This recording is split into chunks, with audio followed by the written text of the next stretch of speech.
혈액은 우리 몸 곳곳에 산소를 운반하고 필요한 영양분을 보충해주며 노폐물을 제거하는 역할을 합니다.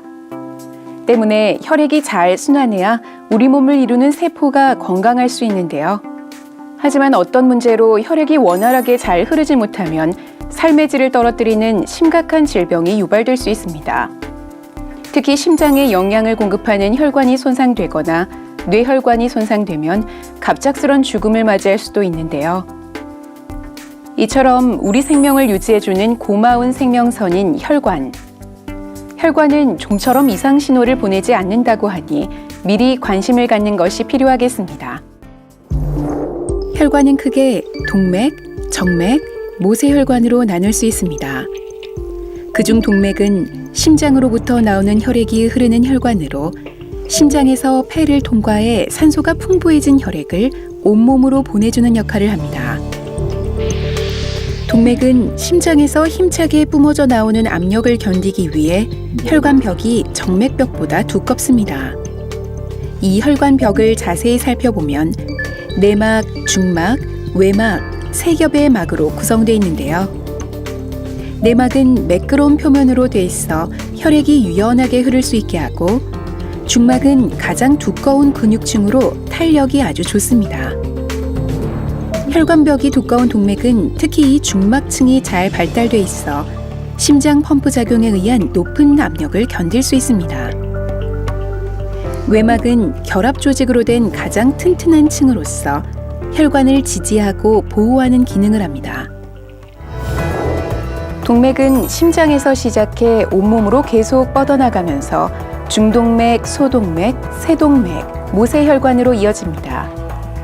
이 중에 모세혈관은 가장 가느다란 혈관으로 직접 세포에 연결돼 산소와 영양분을 공급하고 이산화탄소와 노폐물을 수거하는 역할을 합니다.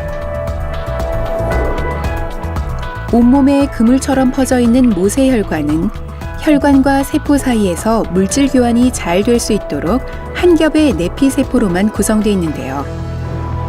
우리 몸속에 약 100억 개 정도 존재하는 이런 모세혈관들은 다시 정맥혈관에서 만나게 됩니다. 정맥은 심장으로 들어가는 혈액이 흐르는 혈관으로 정맥벽도 동맥벽과 마찬가지로 세 겹으로 되어 있는데 동맥에 비해 중막의 두께가 얇아 정맥이 쉽게 확장해 혈액을 버장할 수 있도록 돼 있습니다. 또 정맥혈은 동맥혈에 비해 흐름이 느리고 혈관 주변 근육이 운동하는 힘에 의해 이동됩니다. 특히 정맥에는 동맥과 달리 판막이 있어 정맥혈이 거꾸로 흐르지 않도록 되어 있습니다. 우리 몸의 혈액이 순환하는 길인 혈관에 문제가 생기면 이는 곧 혈액순환 장애로 이어져 허혈, 출혈, 빈혈 등의 증상이 나타나게 됩니다. 동맥 속에 나쁜 콜레스테롤이 쌓이면 혈관벽이 탄력을 잃고 단단해지는데 이를 동맥경화라고 합니다. 특히 심장 근육에 혈액을 공급하는 관상동맥에 콜레스테롤이 쌓여 좁아지면 협심증이나 심근경색과 같은 질환이 발생합니다.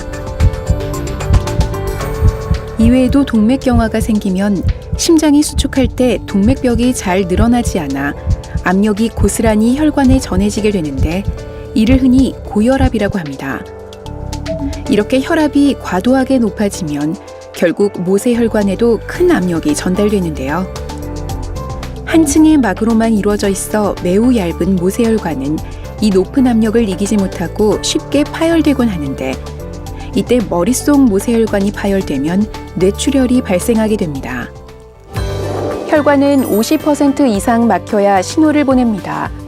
증상은 두통, 성기능 저하, 손발 저림, 어깨 결림 등 다양한 증상으로 나타나는데요. 이미 증상이 나타났을 땐 혈관을 원상태로 되돌리기 어려운 상태이기 때문에 평상시에 건강한 혈관을 지키는 것이 중요합니다. 특히 당뇨, 고혈압, 콜레스테롤 혈증과 같은 질환이 있다면 혈관 질환 가능성이 높아지므로 금주, 금연, 운동, 식습관 개선, 체중 감량 등 혈액순환에 도움이 되는 올바른 생활 습관을 갖는 것이 가장 중요하다고 하겠습니다.